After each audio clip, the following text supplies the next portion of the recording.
Good afternoon and welcome to the latest in the series of NEC webinars on the NEC4 contracts. Particularly today we're looking at the service contracts, the various sets of service contracts and how they've changed and the main changes that occurred between the NEC3 and the NEC4. So today we've got, make it one. We've still got a lot of people joining us as well. There are still people joining, so we'll just use this as a time of introduction, really. The presenters today are Ben Walker on my right, and myself. Ben is the CEO. Oh, it says there on the screen. He's the CEO of CMAR. Tell us what CMAR. It's a project contract management system. It's a contract management system, yeah, for predominantly NEC contracts. But particularly, both he and I have been today, yeah. He and I have been involved with the drafting of the NEC4 forms of contract. I'm being part of that same contract team. So the two of us are here today to look at the various service contracts that we've got there, and there'll be moving on to look at the sort of contract. Briefly, I'll just go through briefly what we're covering, and I'm going to pass over to Ben to look at it. We're looking at a whole series of service contracts, but predominantly we're looking at the term of professional service contracts, and then we'll look at the significant changes and have a time of questions and answers. And that brings me to a point on the questions and answers. Please do pass questions through at any time. I'll try and keep an eye on what's coming through, and we'll answer a few as they come through during the course of the session. We'll also answer a few at the end, and if there's more than we can cope with, we'll pick them all up afterwards, and we'll bring them to your attention in a sort of report afterwards that will be up on their website with the webinars. So that's the format for today, and it's a standard format, the format we've used many times before. And I'm going to pass over to Ben and let him get on with it. Thanks, Ross. So yeah, we're going to have a look at the service contracts in particular. There's been a few webinars looking at the specifics of ECC and some of the general changes from NEC3 to NEC4. So we thought we'd have a close look at the service contract changes from 3 to 4. So we're going to labour on the term service contract and the professional service contract. No longer services, Ross. No. The missing S, is that all important? Or? I don't think it's important. It's just to try and bring a degree of consistency across everything and to treat it in the same sort of way as every other service. Okay. And the existing contracts as well, the term service short contracts, a few things have changed in there, and the professional services short contract, less has changed in there. I think that we're bringing them more aligned with the whole family. And two new ones as well, the term service subcontract and the professional service subcontract designed to work underneath those main forms. There's a little twist to the professional service subcontract in that it's actually been designed to work underneath the ECC. I'll put a bit more about that as we go. And we have a new dispute resolution service contract, which replaces the old adjudicators contract, because of course under the ECC we can have a dispute avoidance board instead of adjudication, and so we needed a slightly different term. The appointee under that, I love it, is the dispute resolver, which always makes me think of a Western, so we'll have a look at that when we come to it. So I think, Ross, just to recap, this is true for all contracts? It is. Well, it's true for all contracts, the framework contract, which I think has brought two sets together, but in principle, it's certainly all true for all these service contracts. So we have volume 1, so in terms of the guidance, volume 1, establishing a procurement strategy. So whatever you're procuring, works or services, you can use volume 1 to inform yourselves as to a contract strategy. Volume 3, selecting a supplier, and again that's a common guidance note across the family. And then for the TSC, PSC, TSS, PSSC and the DRSC, you can see it on screen better than hear me say it. We've got volume 2 and volume 4, so separate guidance notes tailored specifically to preparing and managing those under volumes 2 and 4 respectively. And they are a bit more of a streamlined proposition than the current guidance notes, so volume 2 now comprises the how to write scope guidance as well as worked examples of contract data, and volume 4 now focusing on managing the forms. So essential documents certainly to have perhaps in the office there as a shared copy. We've got flowcharts, then I think they are ready now, aren't they? Yes, the flowcharts are ready. The flowcharts are available only in electronic form, and I believe they're up on the website. Fine. Just to recap then on general NEC4 stuff, just in case you missed the previous webinars, which are available on the NECcontract.com website to watch. But if you did miss it, very briefly, gender neutral drafting throughout, so we're now in the 21st century, and it's great to see finally.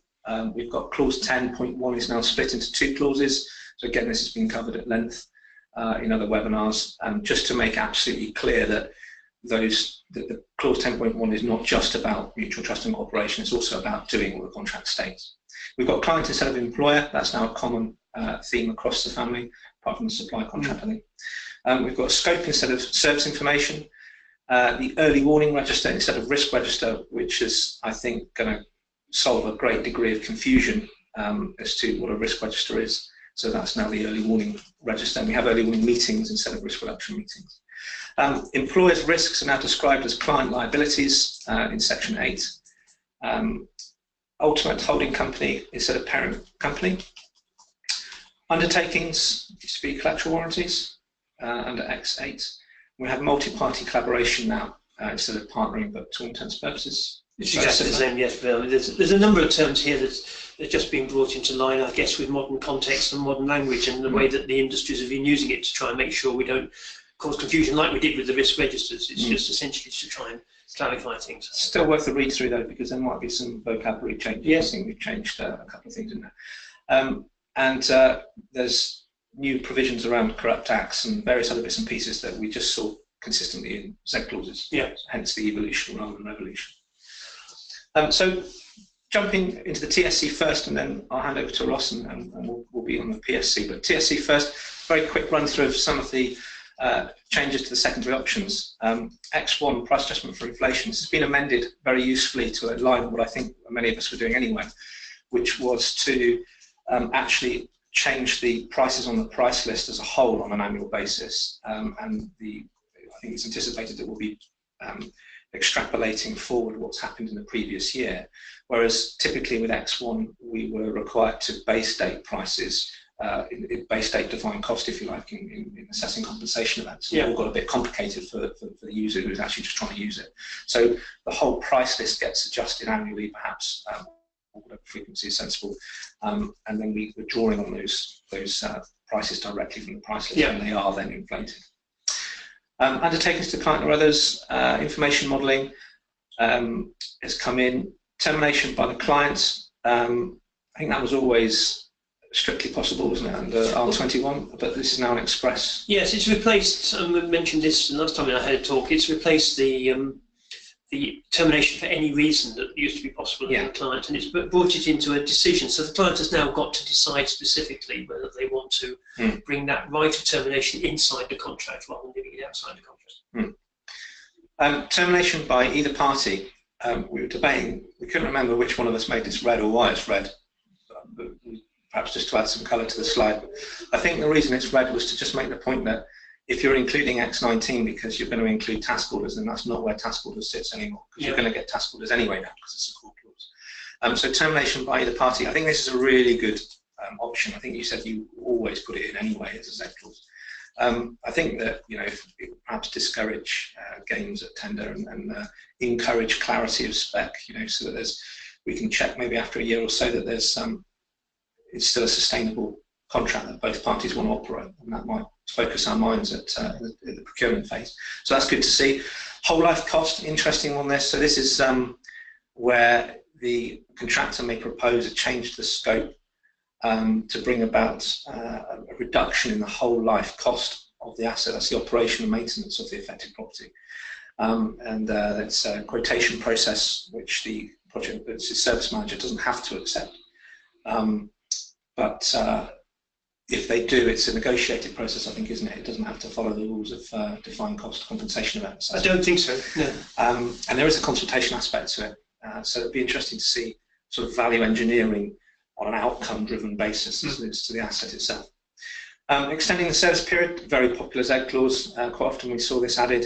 I suppose we're bringing it out of what you might have done through a Z clause or 12.3 and actually giving it some framework. We have notice dates for the latest date which you can trigger an extension. The extensions have to be given separately and in the order they're in contract data. And you can also specify some hopefully objective and clear extension criteria. So that's in there. And a very useful one again, which I think all local authority and anybody with an annual revenue or a capital budget will want, which is this concept of accounting periods, which is very similar to the final. Yeah, I mean, my understanding when I've used it is effectively bringing in interim final accounts into the contract. It's particularly important for those people who are using an option C contract, because up till otherwise you had a share mechanism that was extending over 10 years of a contract, and you could find in 10 years' time you were getting impacted by something that happened in your first year and finding funds which you hadn't any longer got. So it's really important for option C contracts to think this one through. In option A, it's not quite so important. So you would come inside the interim assessments of your contractor share calculation and payment. It brings the two together with those. Yes, it's still cumulative value, though, isn't it? It's just that we don't store up the shock either way. It's both. It was always. It's now shut down each year as well. So the share that you make or the pain or gain you have in 1 year is then signed off, and you start the clock again. Okay. What I think X10 is quite interesting on information modelling. As a first account, you'd say, what's that got to do with a term contract? Right. But the mechanism, it seems to me that's the beginning of the ability to start holding asset models and use the term contractor to hold and maintain a complete asset register for you, and then manage that to pass that back over to you at the end as a full, as built into an asset register. Yeah. So I see that being used, not yet being used, but can be used in the future. Good stuff. Cool. We'll move on. I wanted to just touch on this a little bit because I think we've mentioned it in other webinars, but not in any detail. And I just wanted to deal with the kind of value engineering side of things. So currently in a TSC 3 or in an ECC 3, there's no real incentive for a contractor to come up with a good idea that will bring about a reduction in the cost of the service to the client. Because? Well, because I might suggest to you a good idea if you're the service manager, and you might say that's a good idea. I'm going to instruct that change, and we know that changing the scope is one of the compensation events that can bring about a reduction in the prices. Right, so I get all the benefit. So you get all the benefits as a client, and I just end up with less turnover and less fee, I suppose, less profit, I suppose, ultimately. So, okay, perhaps the only motive there was if we're in a potential extension of contracts when I'm trying to impress you, So what this does is it brings back something that's actually already, or introduces something new, which is already a dynamic, an equivalent dynamic exists in the target contract form, whereby I come up with a good idea, I share it with you under clause 16, and then you can instruct that as a change to the scope. The compensation event is triggered, the compensation event is assessed, but by default we only reduce the prices by half of that assessment. We reduce it by tempering it with the value engineering percentage, which by default is 50%. So you can go outside of the 50%, but you'd have to state that in contract data part 1. That just means then that the prices do reduce, but only by the value engineering percentage of the assessed compensation. So we share the gain you're making. We share the gain. I suppose you have to be pretty sure that, well, like all compensation assessments, it needs to be right. Under option C, I think there'd be some people who welcome that. I've seen lots of Z clauses for option A and B in ECC and option A and TSC to bring that dynamic in. So again, this is something that other contracts do. I think we've listened and that's been built in. I'm hoping there'll be a lot of people out there who think this is a good thing. There might be some of those people thinking, I wasn't aware of that in option C. And that might be because it's a little bit in the main options, buried a little bit. It's at 63.13. This is where the existing thing's always been there under NEC3. It's not changed under NEC4. So if you're under an option C and you're trying to get that value engineering, then again, the contractor proposes the change. If that change is subsequently given as an instruction changing the scope, then the prices do not reduce. The prices do not reduce. And in an option C, this obviously creates a margin between the cost and price, which is distributed under the existing share percentages and ranges of the target mechanism. So yeah, it's a new feature. I hope it will be well trodden. Coming towards the end of the term service contract bit, want to leave plenty of time for professional services as well. I think we've got a couple more slides, but this one just wanted to touch on in terms of ordering work. Now, there's been a few changes here, but primarily the same mechanisms for ordering work exist. It's just that the third bullet point there becomes a little bit more important. So let's get to that. Firstly, you can make statements in your scope, obviously, that intrinsically order as well as define service. And quite often we'd write our scope in two parts, the bit that is intrinsically ordered and then an element that we might order if we want to. The second bullet there about changing the scope, obviously the service manager could still change the scope and add to it. And just as an aside, you can also now change the affected property. So you can give an instruction in 14.3 that changes the affected property. And I think this makes sense if maybe in a highway setting more roads are being detramped, or in a housing stock you've bought more houses, or you've built some houses. So we can instruct changes to the affected property without necessarily changing the scope that would perhaps change the shape and size of the contract. We then have call-off. We always have had call-off. And this is where we are, there's some form of trigger. I don't think it has to necessarily be a service manager's instruction. It could be an email from an area manager, or it could be a job coming through a call centre, through a works ordering system. So it's any kind of trigger that the scope speaks to that might trigger some work. And then finally, task orders. So rather conveniently, term service contract didn't have prevention, so we were able to use clause 19. So we literally just took the X off.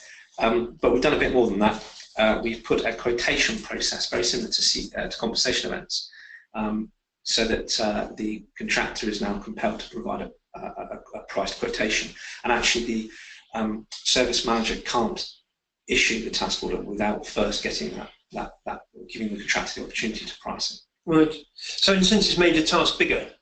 Has it made it more complex? Has it made the process a little more cooperative? I think in practice it was always, in fact the old style of doing it probably was very collaborative, because in many cases the employer didn't have the resources or skills to necessarily properly draft a task order, so you were always kind of asking the contractor to help you with that. And X2, I think it was, used to say the service manager consults the contractor on the contents of a task order before issuing it. So it was hinting at it, but I think this concept of getting the contractor to price it is going to be more successful. What it does do, though, is it just underlines the fact that task orders are for planned project work. Therefore, a discrete piece of work done in a certain time frame. Probably an element of betterment to them, but not forgetting we've got the ECSC and the engineering construction contract for anything too serious. But rather than constantly maintaining a boiler or a set of traffic lights, then maybe a task order would be to replace that with something newer and something slightly better. So as such, and this kind of leads me back to why we've built this slide, including that third bullet point for call-off. Let's map this to some basic work here. So the first statements within scope intrinsically order as well as define the service. So maybe planned routine maintenance. And then the second bullet there for tweaking that as we need to. Call off against scoping is perhaps more what you do for reactive maintenance, so pothole fixing. Yeah. Whereas I think some people fell into the trap of thinking they needed a task order to trigger a reactive maintenance repair, and that's not the case. I think if your scope can anticipate what you want if it was to happen, and your price list obviously maybe is granular enough to deal with that, then really call off's the way forward, and task orders will be reserved for mini projects within the service. So the only real change there is the addition of the ability to instruct a change to affected property, and this new quotation workflow in the task order, which kind of underlines the necessity to think and consider about how call-off might also be used. Right. Just before you move on, there's a couple of questions came in on the last bit, if I can pick them through, in terms of at what point does the saving value engineering change? The value engineering percentage is given in the contract data, isn't it? So it's given at the tender stage, the share that you might make. Yeah, by default it's 50%. So yes, unless you state and you've got to state it before you start. Yeah. And is the contractor's profit affected by the savings achieved? Well, the profit is going to be in the prices, so it's going to be picked up in the sense it will be, but it's still getting enhanced profit because they're getting enhanced payment. Yeah, I mentioned turnover and profit loosely before. Yeah. What's actually happening is that the prices would be reduced without this mechanism entirely by 100%, and therefore obviously that affects the contractor's bottom line. Quotation for task orders is a deemed acceptance of the quotation? No. But there is, in the event a quotation is not used and a task order isn't issued, so the instruction for the task isn't given, then this becomes one of the compensation event types, one of the new compensation events. So in the ECC we have an extra compensation event now for quotations which are not accepted in relation to proposed instructions. The TSC just extends that sentence to say proposed instructions or task orders that are not issued. So, or words to that effect. Yeah. Good. So plans, talking about treated acceptances, it is the case, in line with the ECC changes, that contractors' plans and task order programs as well can be treated accepted, and there are the plans now are to be provided regularly as the interval stated in contract data. We've added quality management, so in the same way that we have with the ECC. So the section has been renamed quality management, and there's provision for specifying a system, policy and objectives. Payment, again in line with the ECC, is now linked to the contractor submitting an application for payment. Unlike the ECC, invoices are required in the TSC form, which has aligned it with the PSC to some extent. And proposed instructions and additional compensation, as we've mentioned that just now. So that bullet's referring to if we give a proposed instruction, so we instruct a quotation for a proposed instruction, and then we don't actually give that proposed instruction, the cost of the preparation of the quotation can be itself form of compensation event. And of course, additional compensation events now don't need to be added through Z clause. There's a space in all of the contracts to add additional compensation events. And of course, the normal words of caution with that: keep objective, don't conflate it with a pricing mechanism or a provisional sum. You know, just keep it sorted out as the event. Yeah. And sort of classic of whether we're going to bring in weather events or ground conditions into it. Come through that. Yes. Yeah. Okay. I think this is the final slide now on the TSC. We're getting close to it. So in terms of defined cost, I think this has probably been one of the biggest changes to TSC. There's a new schedule of cost components and a short schedule of cost components. Same rationale as the ECC that we've heard on previous webinars. The short form is only used with option A. The full schedule of cost components is used with C and E. So you've no longer got this choice of which schedule you might want to use in an option C contract? Absolutely, yeah. There were a couple of circumstances where maybe you were making your own assessment, or if the parties agreed, you could use the short, long contract. Always made it more difficult to train. And say, you use these apart from this situation, so it's a lot easier now to train in. It's one or the other. Of course, with TSC, this is all new ground, because there wasn't one. However, I think we very sensibly, in the short schedule, adopted people rates. So that's going to be more in line, I think, with the resources at your disposal when assessing compensation rates. So we've got people rates in the short form. There's a new concept of service areas, because we've got this richer toolkit now for being able to establish what is cost and by difference what is fee. We need a kind of proxy to the concept of working area. So service area is the affected property. And other areas submitted for acceptance that comply with certain rules similar to working areas. And shared services, typical example? Put me on the spot, Ross. So, so shared services. Okay, so this is where you, in lots of TSC arrangements, maybe it's facilities management, or perhaps it's a reactive call centre for highways. You might be relying on a service provided by a management call centre, perhaps, that isn't in your affected property. And isn't unique to your service. And isn't unique to your service. So, rather than insisting on that or pushing it into the fee, we've been a bit more grown up about it and said, well, these things exist. Let's tender the rates for using those shared services, Yeah. and they're tendered rates and contract data. And for options C and E, an alignment to the ECC, so we're bringing these things in alignment now. It's now the forecast defined cost for the next assessment date rather than the defined cost to this assessment date. So we're looking at cash flow again. And that last point is quite important because it was quite difficult to forecast in advance under the old TSC, but because now that the contractor provides the invoice, or provides the application for payment, they are obliged to tell you what they're planning on doing. So you've put the whole thing back into the contractor's court, so they're in control of their own destiny. Absolutely. Right. Which takes us to the PSC. Right. Any questions that we? No, most of the problems there are the difficulties with getting access. One or two people are having clearly difficulties getting online. I'm sorry about that. Just a reminder, the slides of the webinar will be put up online so that people can find it. One person earlier asked whether they see the slides. They'll be also part of it because that's what the show will be. So it will all be published and available afterwards. So let's move across to the other major contract, the professional services contract.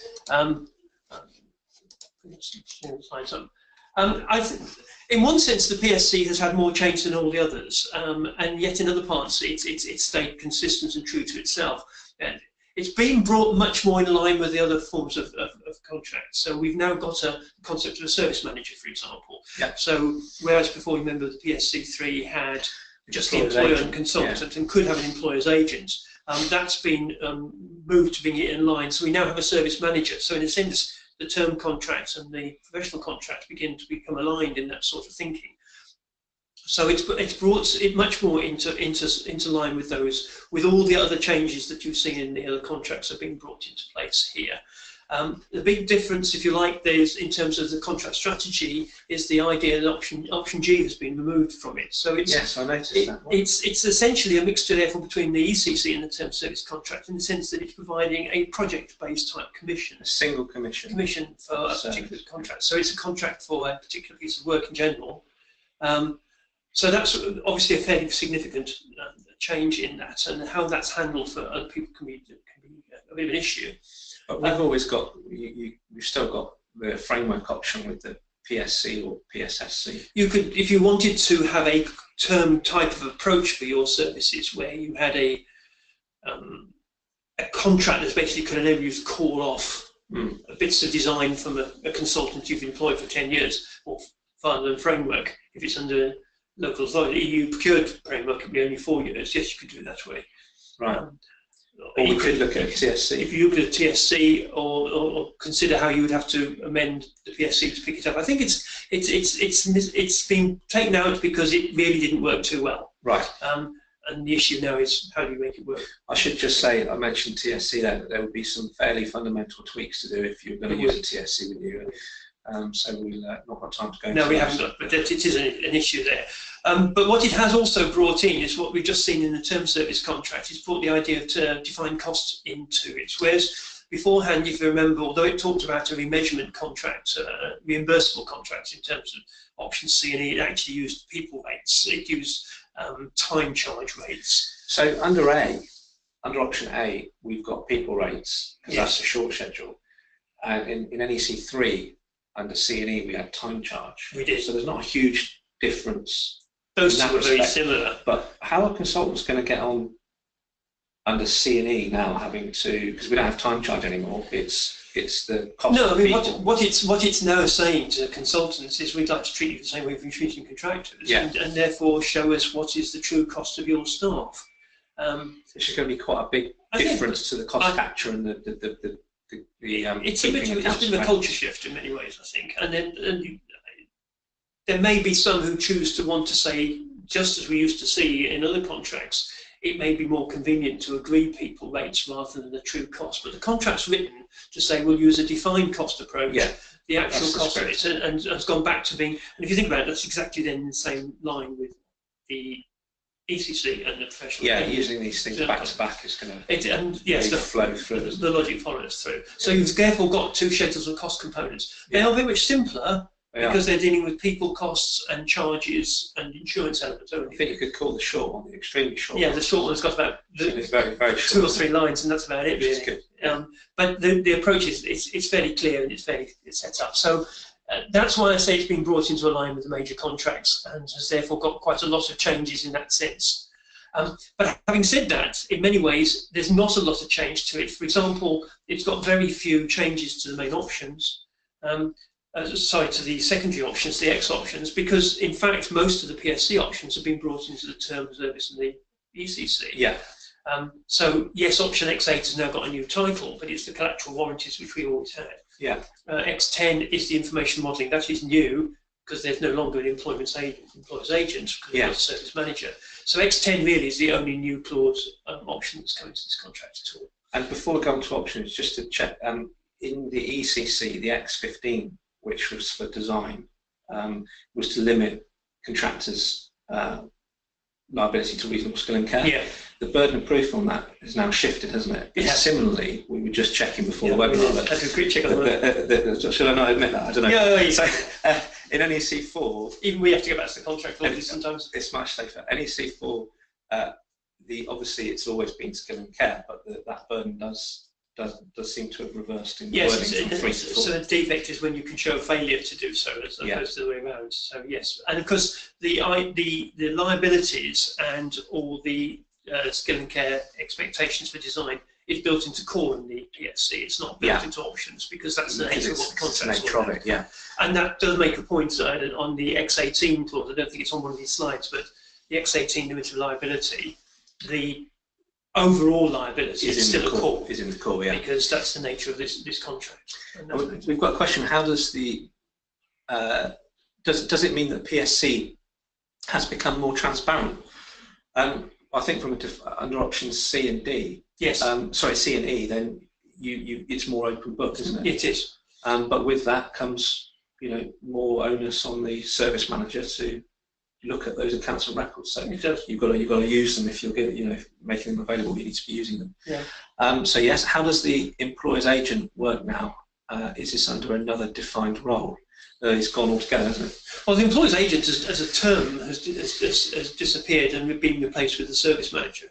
Yeah. And clearly the service manager may be a true agent in the sense of a third party, or could be part of the client organisation, just the same as the project manager or the service manager can be in a term contract or another contract. So it had nothing to do with needing X10 for information modelling then, that we scrapped the employer's agent. No. By design. So it used to be X10, employer's agent now. I don't think I saw a PSC actually where X10 wasn't taken. So maybe others have, but it just seems sensible to bring it in line, put a service manager in place. And I think the other thing is the employer's agent was the duties were defined, weren't they? I think you had to define them up front because in a sense it was the definition of what the employer's agent did was what you chose to let them do. Whereas now, of course, the definition of what the service manager does is in the contract. So if you used to be an employer's agent, you're probably going to be a service manager. Yeah. Okay. With more responsibility. With more responsibility. Yeah. So that's those two. How are we doing on the time? We're doing fine. All right, yeah. There are a few other bits and pieces, most of which are linked and other things we've seen in the other contracts. So I just put the headings up just to repeat it. The programmes, just as they can in ECC, can be treated as accepted. So we've gone back to this situation. The service manager has a responsibility to look at the programmes that come through from the consultants, and in that sense accept them or not, as the case may be, but not do nothing. Because if they do nothing, they'd be deemed to be accepted after a reminder. Can we just remind ourselves what the consequences of doing nothing is then?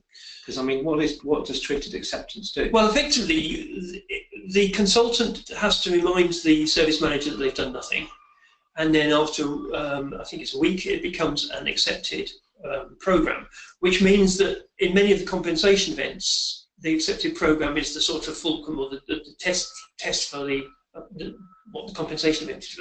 It brings this process back into the contractor's.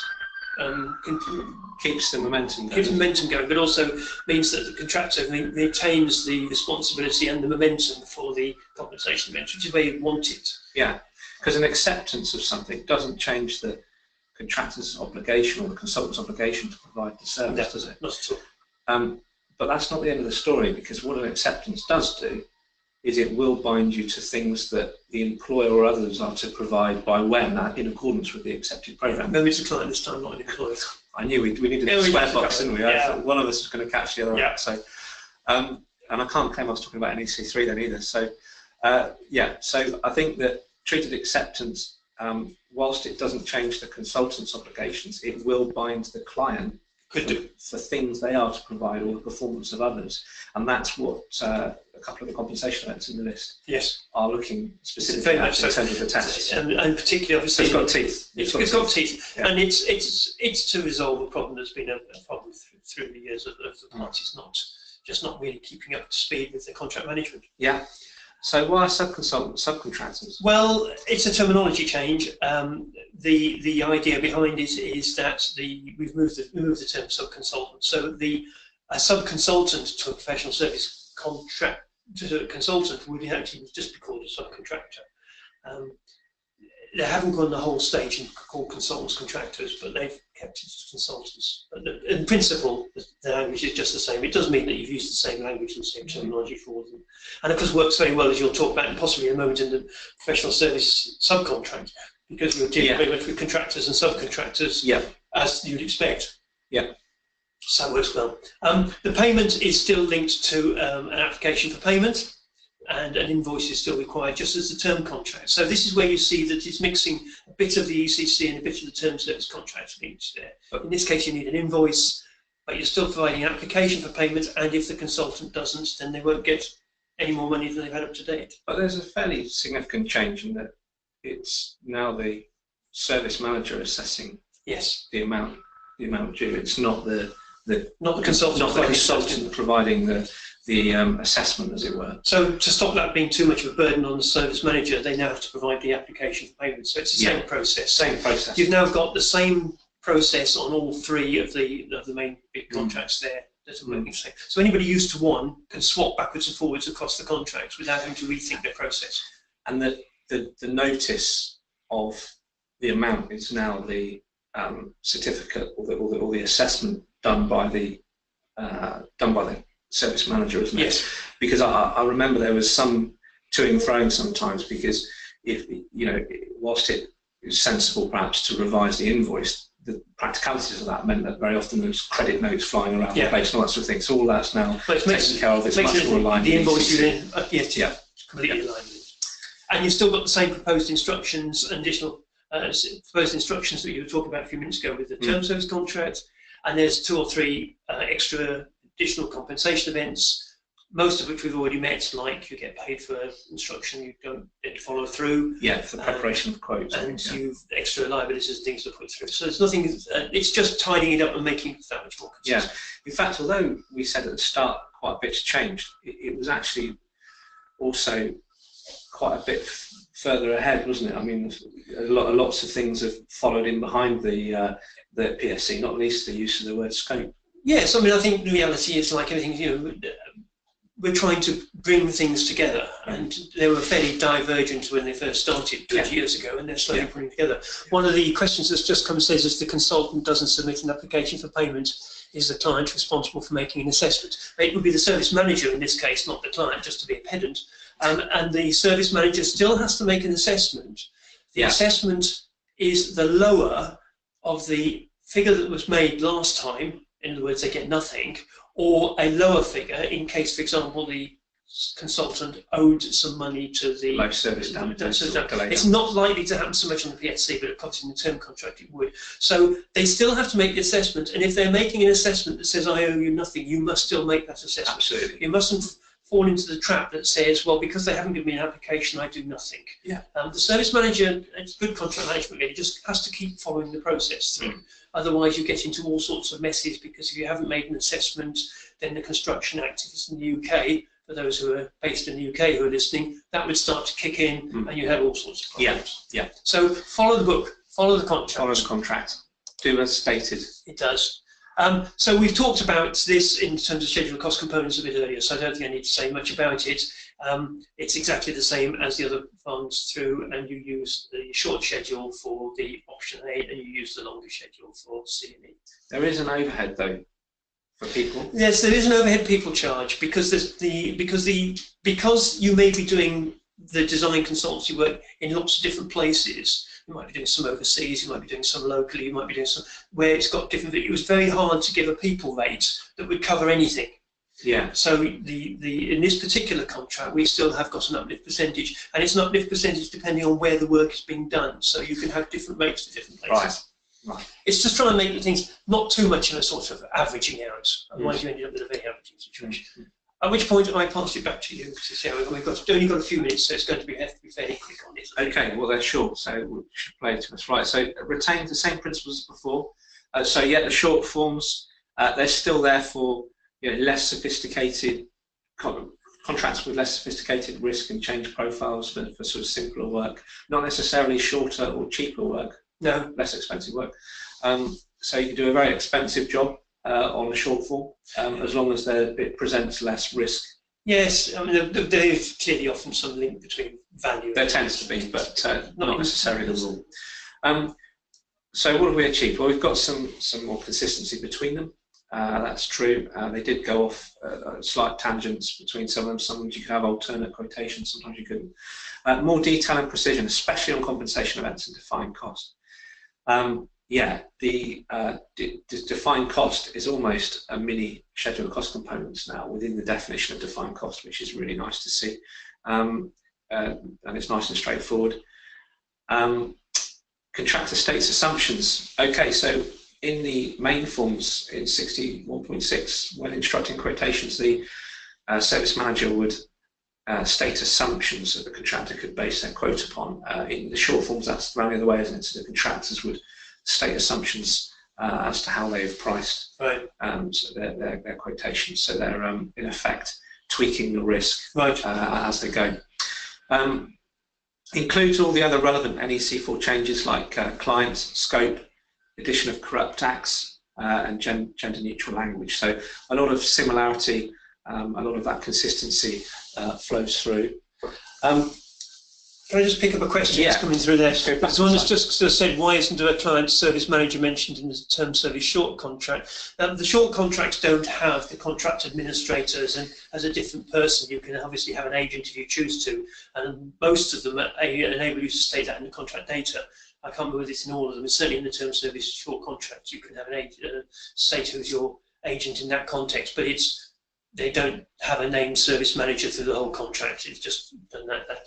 And Richard, bless him, has asked about important to note the cost of preparing quotations is allowed in defined costs. I mean, something we were talking about earlier. Yeah, we had a big talk about that earlier. Yeah, so there's some interesting discussions about that going on, and there's a couple of camps emerging as to whether or not you feel that has a big impact. So this is under option A.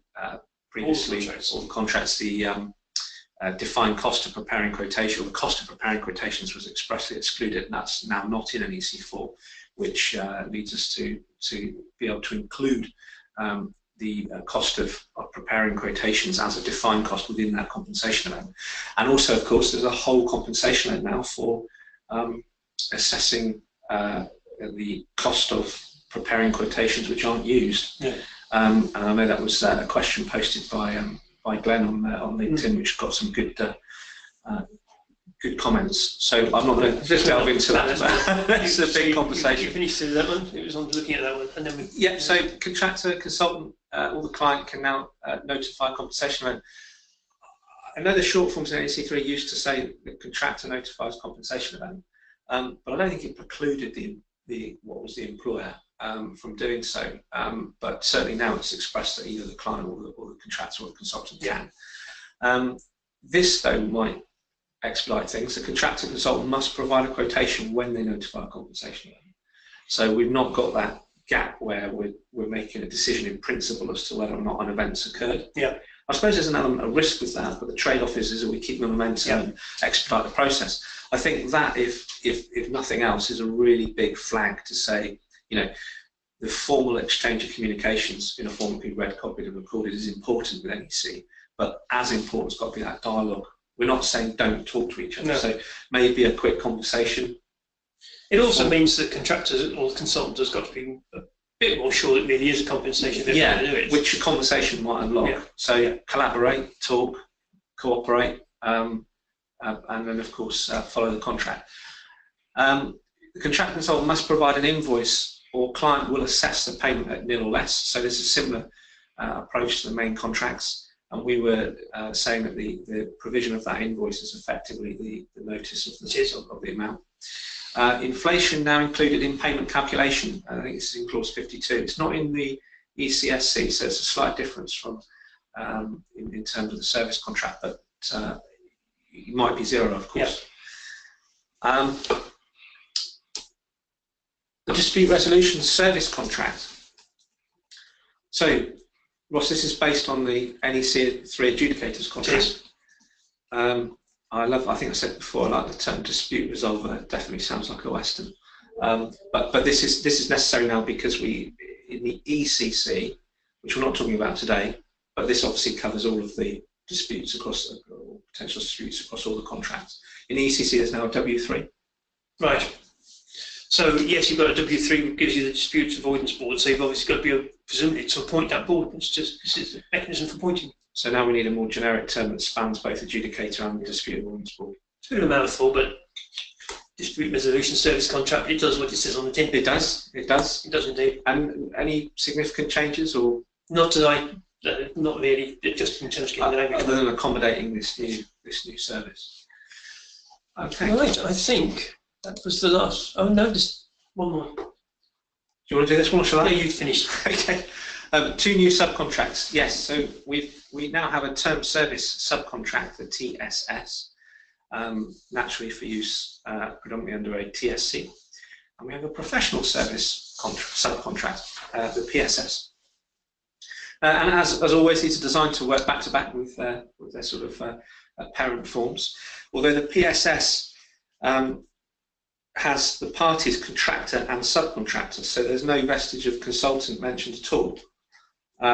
So even in the PSS, we talk about contractor and subcontractor, and I suppose this speaks to the bit that's in bold in brackets there, which is, I think, a lot of occasions where the PSS might be used would be by a contractor in a design build yes. setting. So it's bringing a design build properly together. And it marries nicely through.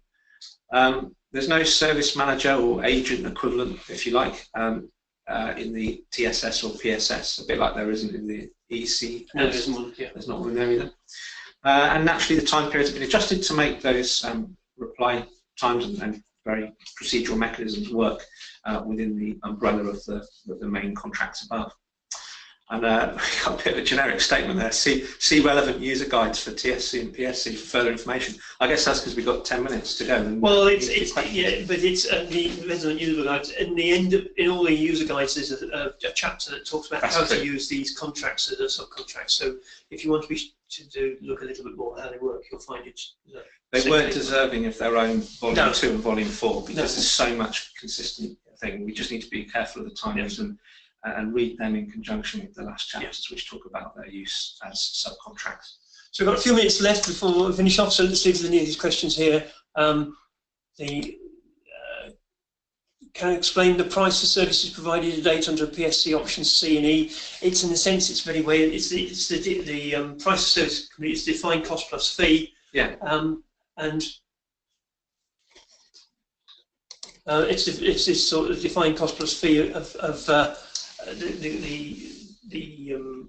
model. So it's defined cost looking future into the next month. So as we said, you're going to look at the schedule of cost components, build up the actual cost plus fee. So it's exactly the same now as it would have been in the term service contract and the ECC. But crucially, on option A, it'll be people rates will be a substantial part. The question is specifically looking at question C and E, but yes, on the C and E will be. It's just going to be people rates. Salary cut. And therefore, to be work completed against some sort of activity schedule of the work, some mechanism to build up into option A the price activity. It talks about an activity schedule in the PSC. So in the sense, in that case, it's very similar to the ECC in that context. Of course, yeah. So in option A, we've got this activity schedule. In option C and E, which you're right, the question talks about, it'll be defined cost. Yes. As it normally is, well, yeah. I think, does the X18 limit of liability act as a cap within the overall liability or an additional liability?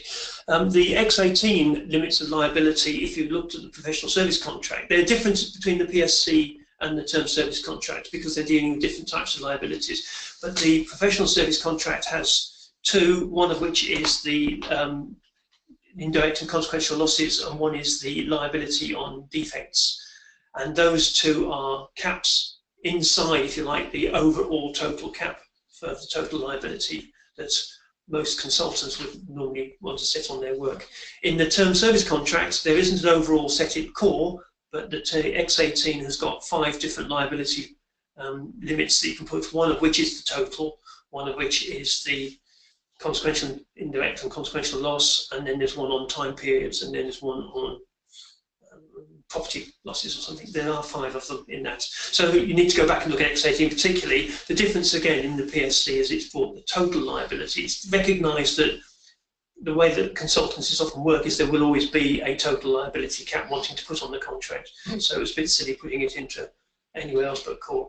Okay, we've got a couple of minutes left. So for questions, what is the timescale for when a programme is deemed accepted? So when it's treated accepted is, so the service manager does not notify acceptance or non-acceptance within the time allowed.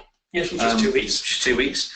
The contractor may notify the service manager of that failure, and if that failure continues for a further 1 week, yes. And I guess this is slightly abridged compared with the quotation failure, which was 2 weeks, isn't it, for yes. acceptance of quotation? Yes, it's been made very quickly. We started at 2 and cut it down to a week on the basis that we're trying to get a contemporary programme, and already it's late. So. And many contracts have require a new programme after every 4 weeks. So if you started overlapping, it defeats the whole purpose. I mean, we could get into programme and plans and how we ought to be in a position where there could be accepted on a daily basis almost, but we haven't got time now. Does the removal of option G mean there's no task option in task-based options in NEC4 PSC? It does mean correct. There is no task option, no task process at all in the PSC, because it's essentially a contract for a commission. Yeah, so that's where you'd have to use a framework now. Or it's a term service contract, or building some sort of process. Tweaking. I mean, one interesting concept of thinking about is to link it to the sectional completion types approach, but you need to do a fair bit of tweaking to do that. Why isn't there a client or we've done with that one? I think that's probably weird. I will re-emphasise the point that we'll go through all these questions that are on there, and those that we haven't answered, and we will make sure we've got a full set of those questions up on the system and the answers with it. That's right, Summer. Can I quickly squeeze that one in? You can indeed. So how does contractor states assumptions affect the contract? So the ability to state assumptions upon which a compensation event is based is assessed in the main forms is something the project manager or the service manager has to state at the time of instructing quotations. This is to make the risk sort of palatable to both parties, so that it can be priced, because quite a lot of the time there might be a great degree of uncertainty. It might be almost impossible to price, and it's just in the short forms, it's just been switched around the other way, so the contractor's offering those assumptions and therefore taking the risk of those assumptions and pricing according to them. Yeah. Right. And if the employer says, I think those assumptions are too broad or too narrow, they can discuss it and then price accordingly. Dialogue, collaboration. But it should pay some price for that. Right. Okay, let's move on to the last couple of slides. There's just the last bits, just to remind people, there is another webinar in 2 weeks' time. Rob Gerard and Phil Joyce then are talking about enhanced trust and collaboration through effective assurance. I think I must listen to that to find out what that's all about, to be honest, but it's they're talking about that. Point for those of you who are, well, I was going to say those of you in South Africa, I'm sure we'd all love to come across to South Africa to join you. There is going to be a new event there, and they're looking for ideas, any feedback, maybe just to help shape it. So, yeah, if you're the point of contact for NEC in your organisation, and you're in a big organisation with thousands of people, and you can't make it, then perhaps send an email out. Encourage your colleagues to go. It'd be good to see you. So we've got four good events, and we're going to cover basically a bit of detail around the ECC, which has kind of been outlined in a previous webinar, and then a bit more detail on what we've just done. So over the space of a day, so they're good days. There's an accreditation, the new extension for the NEC3 to NEC4 ECC project manager accreditation is out.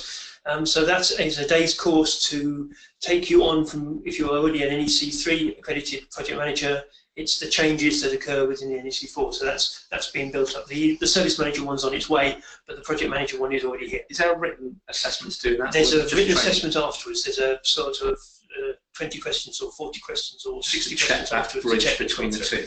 But it's after the event, so it's a day's course. Yeah. And then finally, there's 4 books. You may know that there's a number of books available for the NEC3, and they've now got all the NEC4 versions are out there as well. I certainly knew that the right-hand one there, NEC3 and NEC4 compared. And so it's a very useful book. But the role of the project manager, the role of the service manager, and the NEC3 practical solutions have all been upgraded to NEC4 versions, and they're all out and available. And go onto the website, and you can find them in the web that's on there. And the final contact numbers there. So again, just to say thank you very much for listening. I hope there's been something there that you can take away that is useful to you. The webinar will be up on the system in the next few days, and the questions will be up possibly just a little bit after that, depending on how many I've got to answer.